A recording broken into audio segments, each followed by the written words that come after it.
semana começando animada aqui no Olhares. Boa tarde pra você, tudo certo, Tainá? Tudo bem, vamos começar essa semana. Hoje tem sol, tá calor, coisa boa começar a semana assim, né? Em alta astral. E um monte de assunto legal aqui no programa. Vamos lá, hoje a gente vai dar dicas pra você na hora de comprar uma bicicleta. Eu conversei com uma pessoa aqui em Florianópolis que tem um conhecimento absurdo em bicicletas, é o dela, Justina. Ele andava de bicicleta antigamente quando ninguém usava a bicicleta como meio de transporte. E hoje tem muita opção, muita marca. A gente tem que saber qual o ideal pro que a gente quer também, né? Principalmente na hora de utilizar a bicicleta para transporte, cada vez é aumentado o número de pessoas que vai trabalhar de bicicleta, né? Enfim, várias dicas pra gente. No Arte na Comunidade, vamos conhecer o trabalho do Instituto Juazeiro, que trabalha com cultura, com turismo e pode impulsionar aí um projeto que você tem. Por que não? Tirar da gaveta, muita gente não sabe como, né? É verdade. No quadro Boas Novas, a gente vai falar sobre o microagulhamento. Maria Paula. O que seria isso? Tá passando a foto aqui. Seria isso ali, ó. Não dá pra ver a máquina aqui. Aí, ó.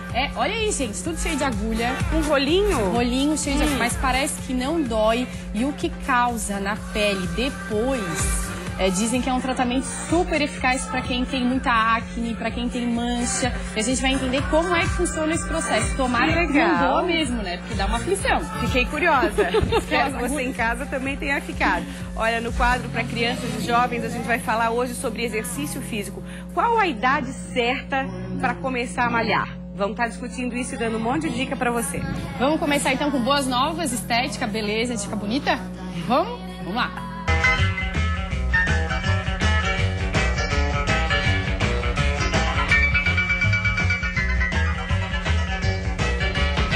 Eu já estou aqui com o aparelho na mão, gente. Eu passando o dedo aqui na agulha, eu não sinto dor nenhuma. Isso é muito bom. Eu tô aqui com a Audrey. Prazer, Audrey. Prazer. Audrey, esteticista. Audrey, conta pra gente o que é isso, gente.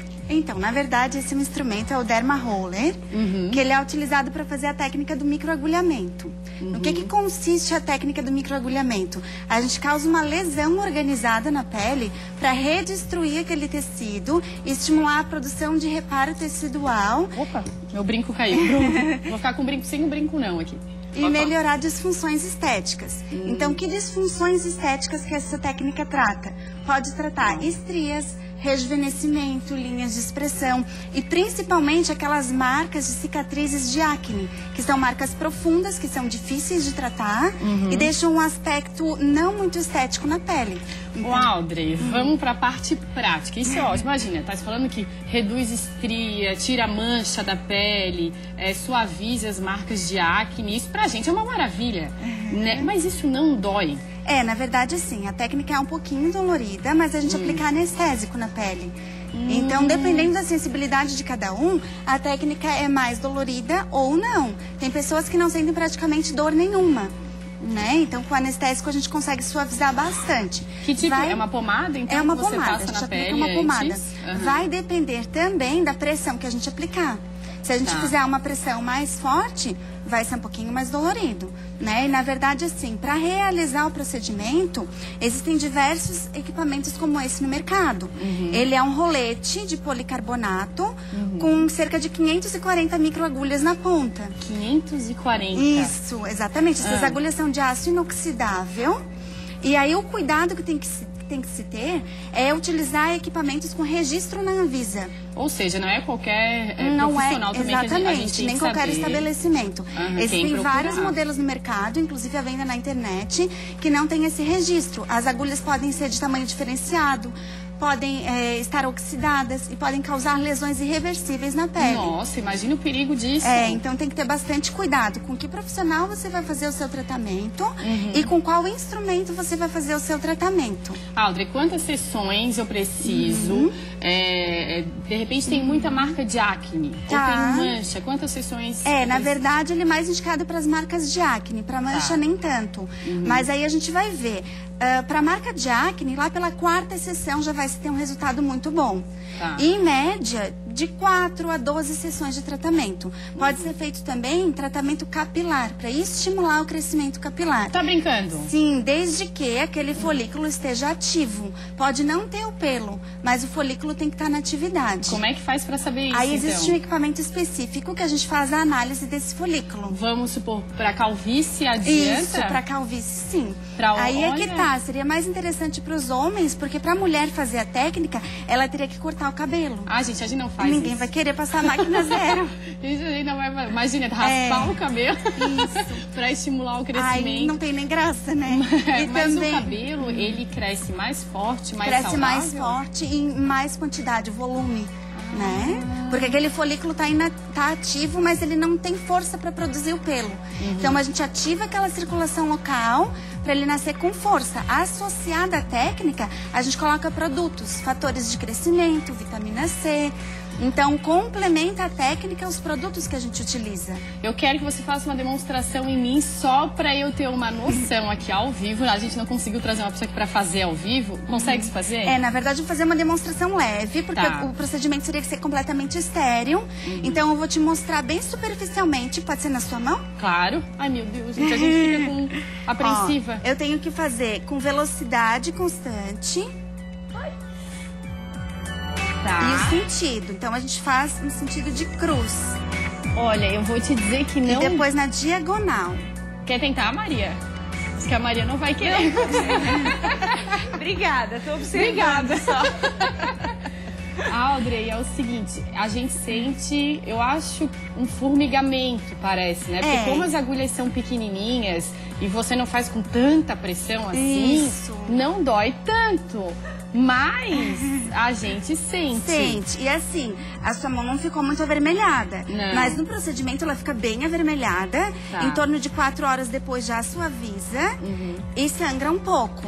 Então, assim, é completamente estéril, né? Nesse caso, esse rolete a gente já usou, ele já foi contaminado, a gente descarta. Tá. É um por cliente. Ah, Cada isso um é tem o muito seu. importante. E antes e após o uso, ele é mandado para esterilização também. Aqui a gente tem um fechado, como ele vem na caixa.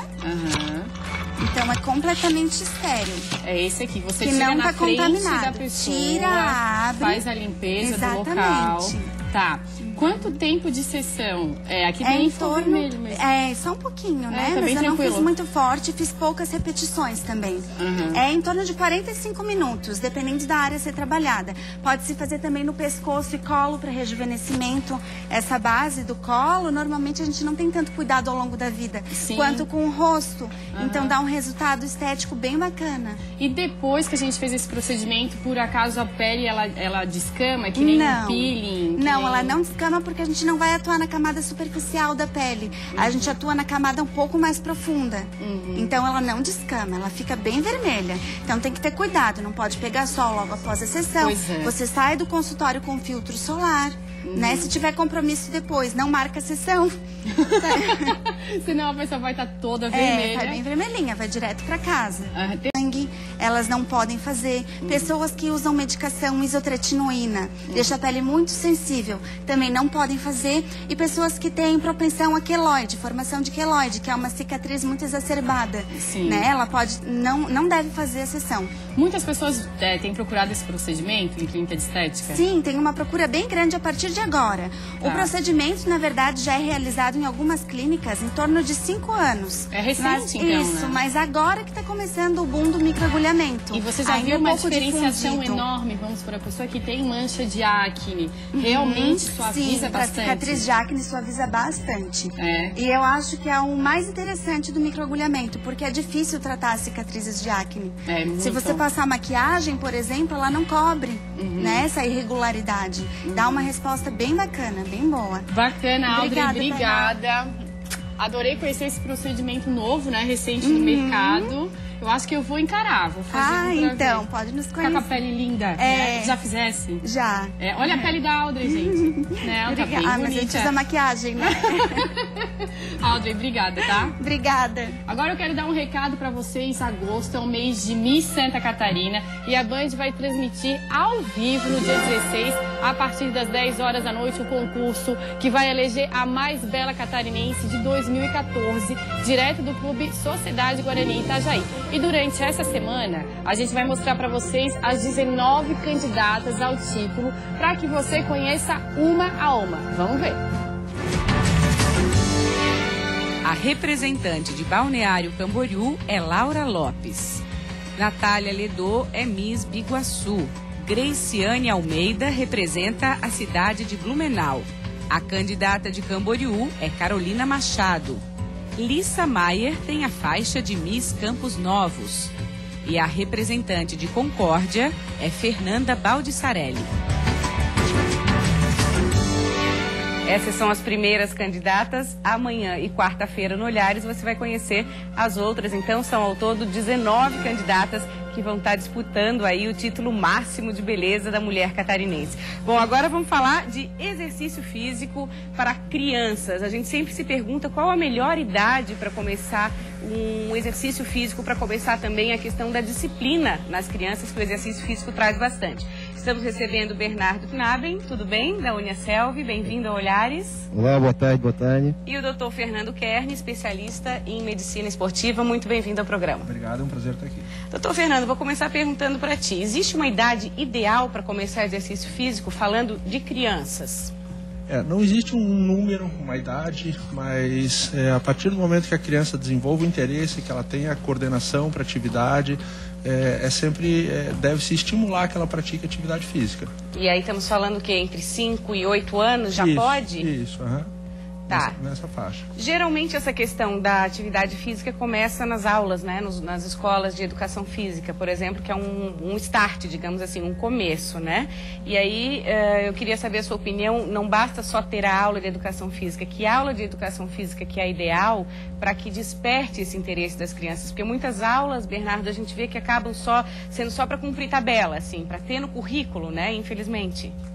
A ideia exatamente é você ter um profissional na área de educação física, com o curso de licenciatura, que faça da aula de educação física um projeto dentro da integralização curricular do ensino médio, do ensino fundamental da série que a criança está, planejando de maneira correta as atividades, fazendo um programa de desenvolvimento das atividades, contemplando o lúdico, contemplando todas as áreas, mas com planejamento, despertando cada vez mais na criança também um interesse pela atividade esportiva desde o início, desde a sua... E aquela mentalidade que eu vou fazer o exercício físico é para o meu bem, é para a minha saúde, assim, começa desde cedo, não é por aí? Se a criança começa a ter gosto pelo esporte, pelos esportes, pela prática esportiva desde cedo, né, ela vai desenvolvendo essa consciência desde cedo. Uhum. Né? A gente se preocupa, por exemplo, com o ensino médio fundamental em outras tantas áreas, seja na área de educação de português, na área de educação matemática. Nós também temos que ter esse mesmo olhar, né? Parafraseando aqui o nome do programa, né? Temos que manter esses olhares também para a educação física escolar. Uhum. E essa questão da educação física, eu falei, pode ser um começo. Geralmente são 2 vezes por semana, né? Ou até 1 vez por semana que os colégios propõem. De que forma que o pai e a mãe podem aproveitar isso, Fernando, para despertar a vontade de fazer outro tipo de exercício, assim, um exercício extra também? Eu acredito que a criança, quando estimulada pelos pais, ela deve ter mais facilidade, mas principalmente acho que a criança segue o exemplo, né? Os pais que praticam alguma atividade física, vai ser muito mais fácil dessa criança começar a praticar. Uhum. Geralmente as crianças desenvolvem atividades que elas sentem um prazer, que elas vejam como uma brincadeira, aquela coisa do lúdico também.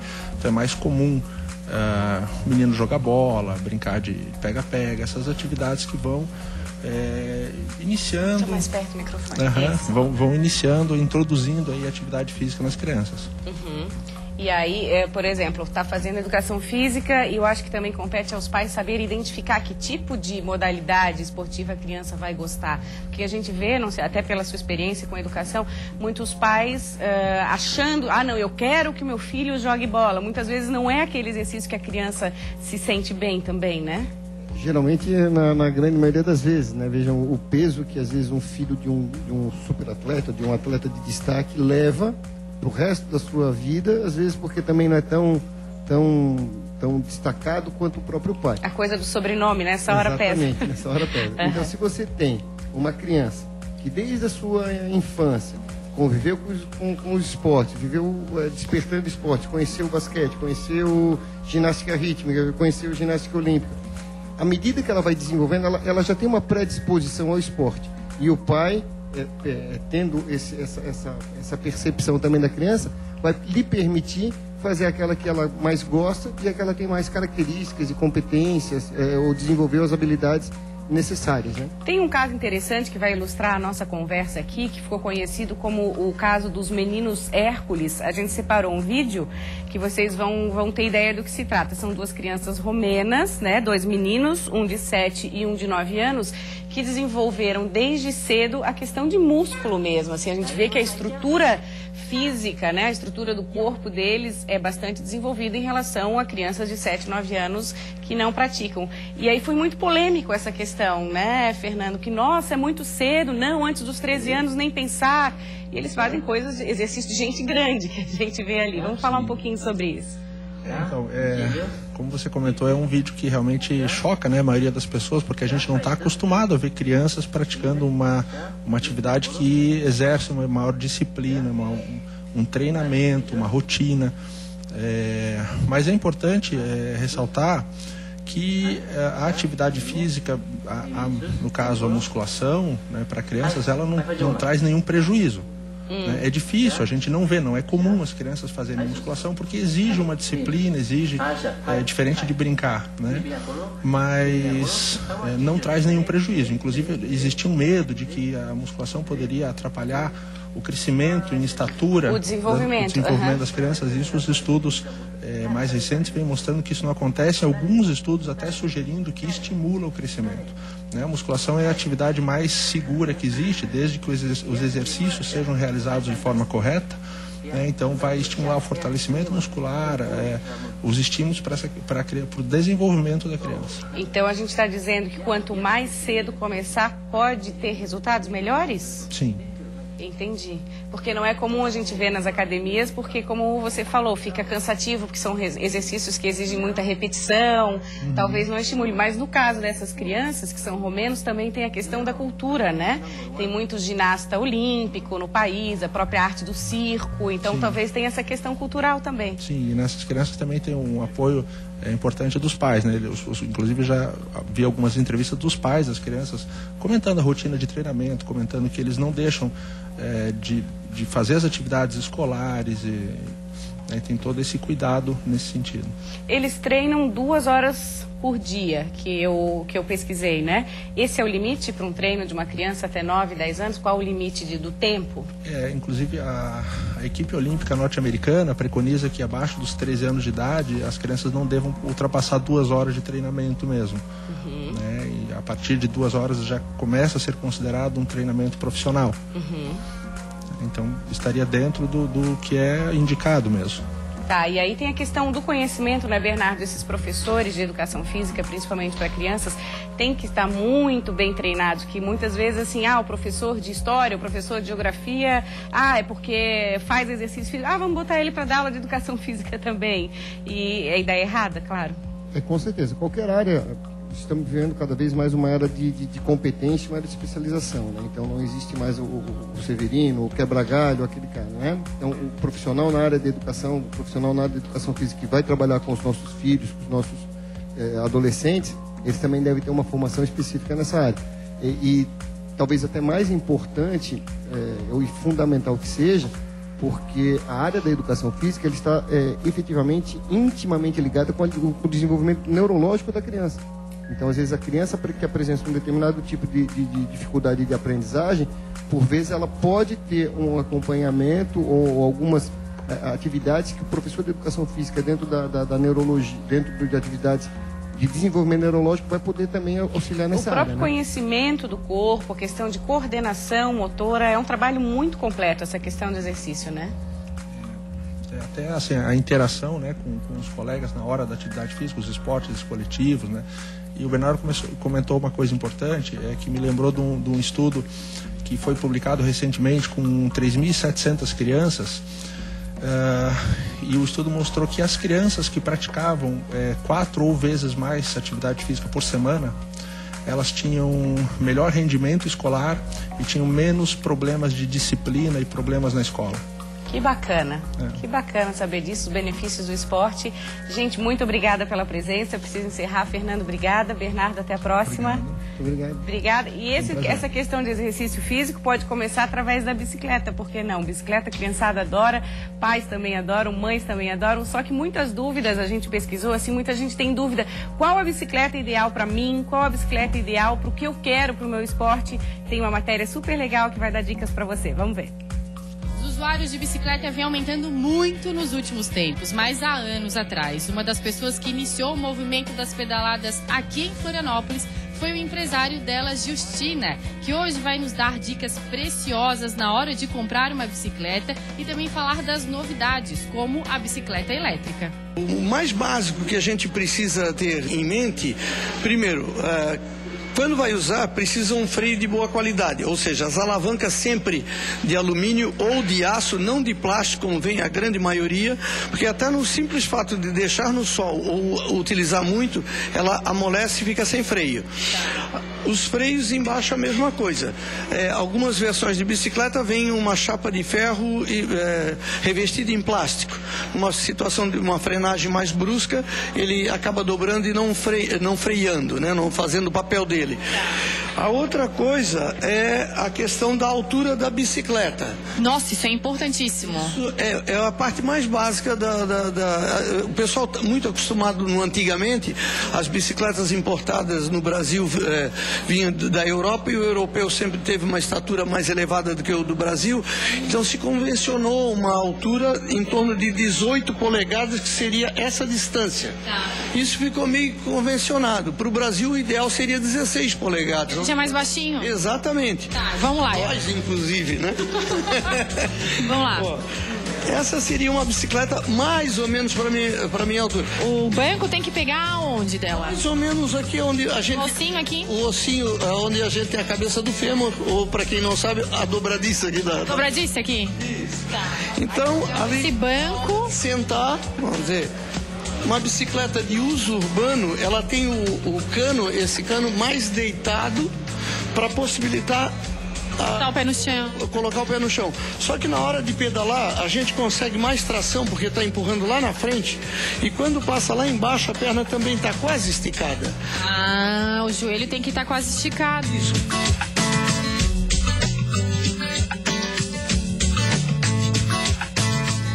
O banco tem que regular como? Normalmente nós temos que ter do quadro para cima pelo menos uns 15 centímetros de cano aparecendo. Isso porque na hora que você precisar levantar numa subida, você levanta e consegue ter mobilidade em cima da bicicleta.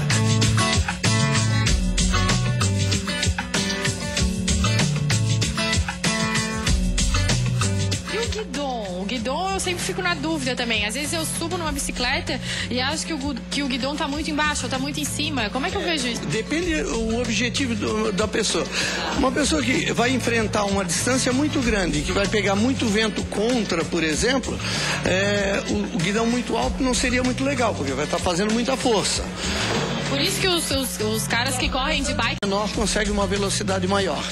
Né? Agora, tem muita gente que diz, eu não posso andar um guidão muito baixo porque me dói as costas. Ai, meu Deus. Problema de coluna. Bom, problema de coluna tem algumas hérnias, né?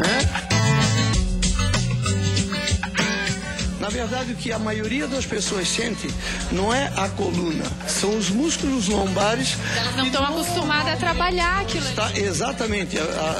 Hoje em dia, nós, de uma maneira geral, temos uma vida muito sedentária e o músculo que mais fica defasado realmente é das costas.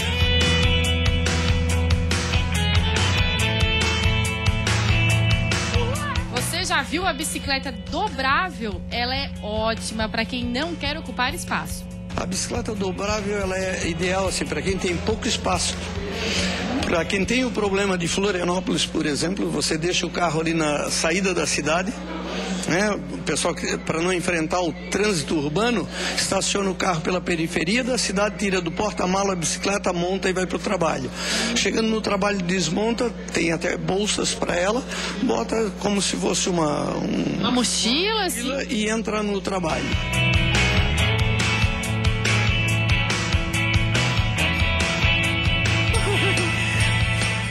Vamos lá pra baixo que eu quero conhecer a bicicleta elétrica, que é um sucesso. Vamos lá.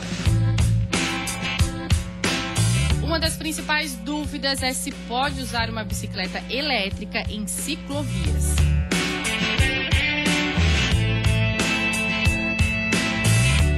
Hoje a bicicleta elétrica pode andar nas ciclovias, assim como as bicicletas, só que a velocidade ficou limitada em 25 km no máximo, e o usuário da bicicleta elétrica obrigatoriamente também tem que estar de capacete, o que é opcional na bicicleta comum, na elétrica é obrigatório. A outra coisa também é a velocidade, chegando aos 25 o motor corta e... O motor para de funcionar. Para de funcionar e em 25 também não pode ter acelerador. Ou seja, o pedal assistido. Pedal assistido é a hora que a pessoa pedala, para cada vamos dizer, wattage que a pessoa coloca de potência. Cada força que ela coloca? A força colocada, na verdade, a gente diz watts porque é uma força em movimento. Então, cada pedalada, o esforço que foi colocado no pedal, o motor completa com mais 2 vezes. Então, é como se a pessoa tivesse 3 vezes mais força.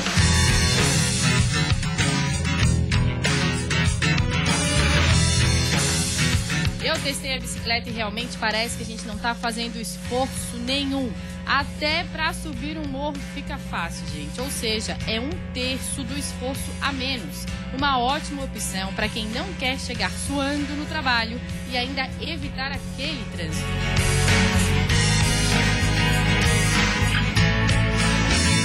Porque a gente precisa parar de reclamar dos outros, né? Porque a solução passa pela gente. Tem gente até que acha que os cicloativistas são contra o automóvel. Não é contra o automóvel, é contra as pessoas que não raciocinam antes de sair. Na verdade, todos nós usamos também o automóvel, a bicicleta normal.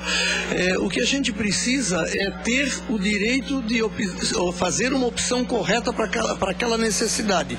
Então, tem muita gente que anda de bicicleta e usa o carro quando for necessário. Agora, a grande maioria usa o carro direto até para ir na padaria e depois fica reclamando do trânsito. Não, o trânsito somos nós, né? Então, o que nós precisamos é exercer nossa cidadania e nossa opção de escolha para poder usar. Porque a gente precisa também um pouquinho de apoio das autoridades para dar segurança para que as pessoas andem e parem com a impunidade, né?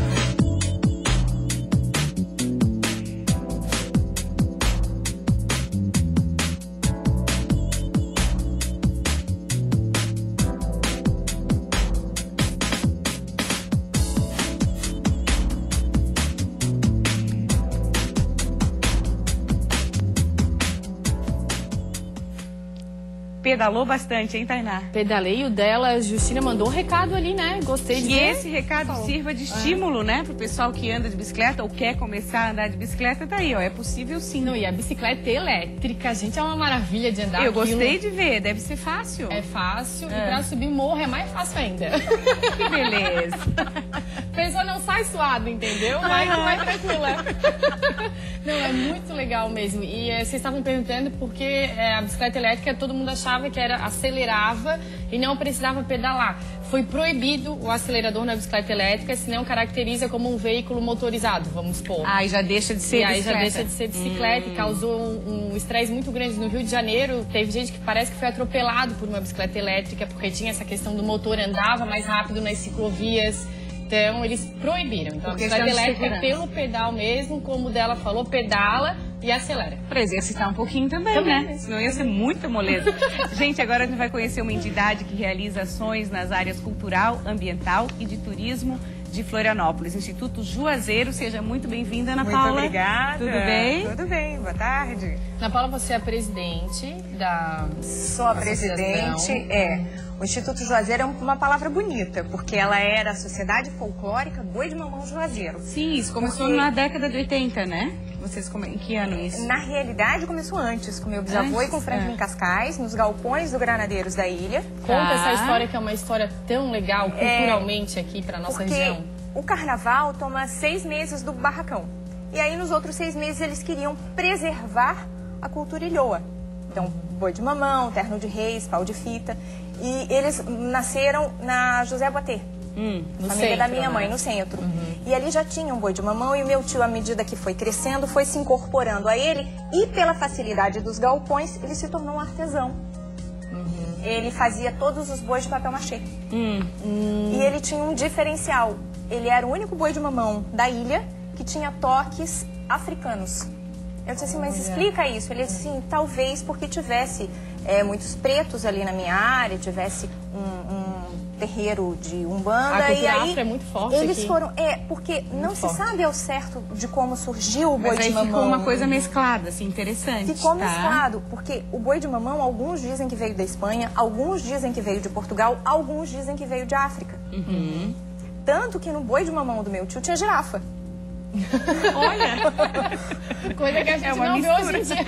é uma mistura boa. Exato. Então, o boi é a história de um boizinho que foi envenenado e aí chamam o médico, chamam o benzedor, aí o benzedor aparece, né? Eu benzo este boi com galinho de alecrim. Senhor dono da casa, dá um trocadinho pra mim? Porque eles iam de casa em casa e cada um ajudava na manutenção do boi. E com toda essa vivência cultural, né, não poderia deixar de ser, criou-se então o Instituto Juazeiro. Nós simplesmente deixamos o nome um pouco mais bonito quando nós assumimos, porque eu sou turismóloga, Renato é turismólogo, nós temos uma equipe técnica com formação mais na área de administração. E aí nós pensamos, bom, de que maneira nós vamos fazer para preservar? Vamos preservar tudo, né? Não só o boi. Então vamos preservar a gastronomia, vamos preservar a música, vamos preservar o que é cultural. A gente tem uma força cultural muito grande em todo o nosso estado, não se tratando só... A gente tem a cultura alemã, a nossa cultura açoriana aqui é muito forte, e preservar isso é de uma importância tamanha pra gente, né? Exato. Como que vocês fazem esse trabalho, então, em cima dessa preservação? Nós trabalhamos muito a questão da conscientização e sensibilização através dos cursos que nós oferecemos, de palestras. Estamos fazendo uma parceria com uma amiga, com a Silvana, que ela já trabalha há 7 anos. Ela tem livros de conscientização e sensibilização que ela faz direto nas escolas. É um trabalho maravilhoso. E nós, a partir disso, conseguimos alcançar a comunidade, principalmente a partir das crianças, para valorizar o que se tem. Porque muitas vezes as crianças já não valorizam ou têm vergonha.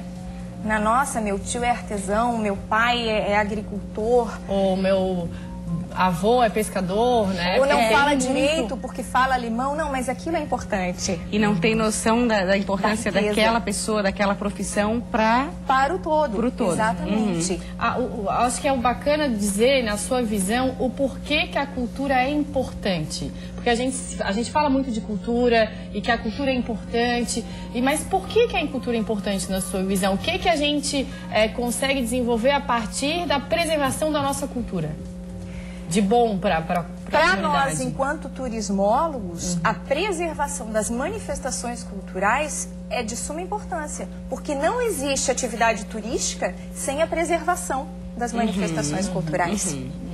E o que é mais importante, se eu consigo preservar, se eu consigo manter, eu torno isso sustentável, que é pré-requisito para a atividade turística. E essa gera economia. Sim, gera economia, movimenta a economia. Se eu estimulo, por exemplo, uma comunidade que tem um pequeno boi de mamão, que tem um pau de fita, que tem o terno de reis, eu vou gerar a economia daquele local. Ela não vai ficar restrita a um bar, a um restaurante, a um hotel, que dificilmente chega na ponta. Então, eles receberão. Pensar turismo como bar, restaurante e hotel é muito superficial, né? Muito superficial. E a questão do Instituto, na questão de projetos, a gente vê muitos projetos, pessoas que têm ideias bacanas de preservação. Vocês dão auxílio, vocês dão consultoria nessa questão? Assim, eu tenho um projeto lá na minha gaveta, eu quero tirar do papel, como fazer? Vocês auxiliam? Sim, inclusive o Júlio, que era antes a cabeça pensante do boi, né?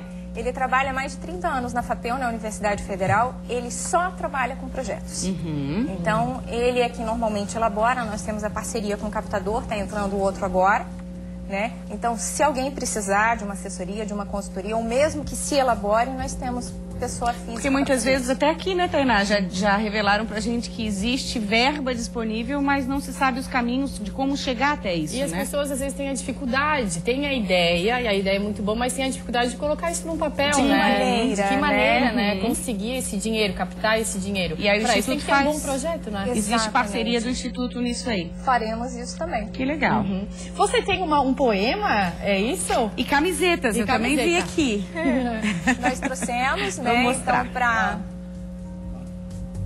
Que bonitas as camisetas. Uma branca e uma cinza, Como Tainá. é que a gente pode dar essas camisetas para Com algum gentileza, telespectador? claro. Tu achasse que era pra Face. gente? Vamos dar pro telespectador. Telespectador, Ó, né? Claro. Entra no Facebook do Programa Olhares, facebook.com/Programa Olhares, que a gente saindo aqui do programa vai botar as camisetas lá pra vocês. E aí quem comentar aí embaixo, eu quero, vai ganhar a camiseta do Instituto Juazeiro, dessa iniciativa linda. Vamos dar uma camiseta pra cada pessoa de Uma presente. camiseta, né? Pra cada Os um. 2 primeiros eu quero ali, vamos levar então a camiseta do Instituto, tá? E Ana. o poema? Ana, que poema é este? É um poema que o Renato fez É. para agradecer, né, a existência da Band. Olha, gente, que chique! Que chique! A Band SC tem como sina mostrar a realidade de todas as cidades de Santa Catarina. O jornalismo é de qualidade na nossa programação com o Band